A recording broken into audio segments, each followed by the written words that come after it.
آخر میں اپنی قوم سے بس یہ بات کر کے اپنی بات ختم کرتا ہوں کہ دیکھیں، میں جس طرح شروع کیا تھا کہ اللہ میرے پہ بڑا مہربان رہا ہے، میں اس کا شکر ادا جتنا بھی کروں کم ہے کہ مجھے تو اس ملک میں جو آپ نے عزت دی وہ کسی کو دی نہیں پہلے.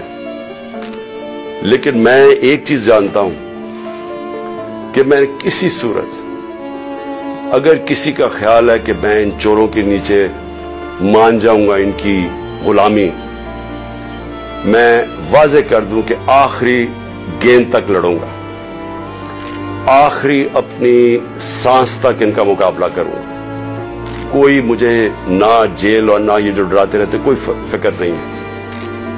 اللہ نے ایمان دیا ہے، ایمان کی قوت دی ہے، اور سب سے بڑی قرآن کی آیت ہے کہ جو لوگ ایمان لے آئے اللہ ان کے خوف دور کر دیتا، ان کو آزاد کر دیتا. میں ایک آزاد انسان ہوں، میں کبھی غلامی کسی کی نہیں مانتا. میں لا الہ الا اللہ میرے دل میں ہے. میں نے اللہ کے سامنے دعویٰ کیا ہوا کہ اللہ تیرے سوا کوئی خدا نہیں ہے، کوئی خوف کے بت کی میں پوجا کرتا نہیں، اور نہ آپ کو کرنی چاہیے. کیونکہ میں ایک مثال دیتا ہوں ہمیشہ لوگوں کو، کیونکہ اسلام کی تاریخ آپ پڑھیں تو جو سب سے دردناک اور تکلیف دہ واقعہ وہ ایک ہی ہے، جس طرح حضرت امام حسین کی شہادت ہوئی. اور میں ہمیشہ یاد کراتا ہوں لوگوں کو کہ کوفہ کے لوگوں کو انہوں نے تو بلکہ دعوت دی تھی امام حسین، ان کو پتا تھا وہ رائے حق پہ، ان کو پتا تھا کوفہ کے لوگوں کو، لیکن یزید کے خوف، ظلم کے خوف کی وجہ سے انہوں نے اتنا بڑا سانیہ ہونے دیا اسلام میں. آپ بھی یہ خوف کا بت توڑ دیں، میری طرح آزاد ہو جائیں اور کسی صورت ان کو نہ قبول کریں.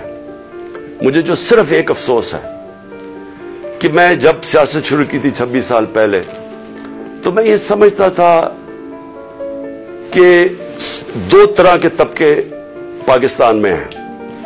ایک وہ طبقہ ہے چھوٹا سا جو اس ملک کا پیسہ چوری کر کے باہر لے جاتا ہے، ان کے پاس اربوں ڈالر باہر پڑے ہیں، بڑے بڑے پراپرٹیز، مے فیئر سب سے مہنگے علاقے میں لندن میں پراپرٹی ہے، بیٹا ون ہائیڈ پارک وہ سب سے مہنگا علاقہ ہے، آف شور اکاؤنٹس میں ان کے پیسے پڑے ہوئے ہیں.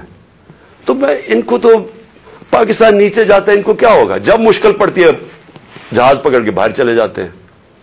تو ایک ایسا طبقہ چھوٹا سا بیٹھا ہوا ہے، ہر وقت پیسہ اس ملک سے چوری کر کے باہر لے جاتا ہے. ٹیکس اور بزنس مین ہے، ٹیکس چوری کیا وہ باہر.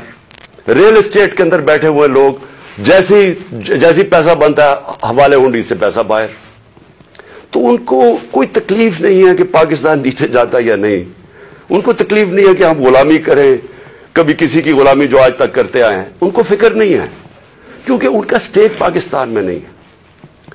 اور اس لیے میں ان کے خلاف نکلا تھا آج سے 26 سال پہلے، اور اس لیے جب تک میرے میں سانس ہے میں ان کا مقابلہ کروں گا.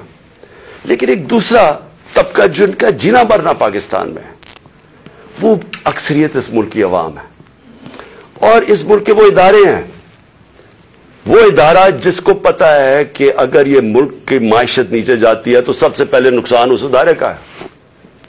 آج سری لنکا کے اندر IMF نے حکم دیا سری لنکا کو کہ اپنی جو سری لنکا کی فوج ہے اس کا آدھا کرو. مصر کے اندر IMF نے حکم دیا ہے کہ اپنے فوج کی فضول خرچیاں کم کرو.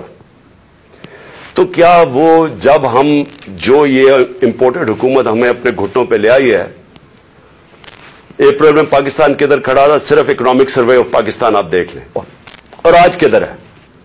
تو کیا وہ جو اب ہمارے سے قیمت ادا کریں گے، کیا ہماری طرح کے جو سمجھتے ہیں کہ ہم ایک آزاد ملک پہ رہنا چاہتے ہیں، کیا ہماری آزادی خطرے میں ہوگی یا نہیں؟ تو میں یہ ہمیشہ سمجھتا تھا کہ یہ ادارے کبھی بھی ان لوگوں کے ساتھ نہیں ہوں گے جو یہ ملک کا پیسہ چوری کر کے باہر لے کے جاتے ہیں. اور مجھے بڑا افسوس سے کہنا پڑتا ہے کہ ہماری حکومت ہٹا کے ان لوگوں کو بیک کیا گیا جو اس ملک کو 30 سال سے لوٹ رہے تھے.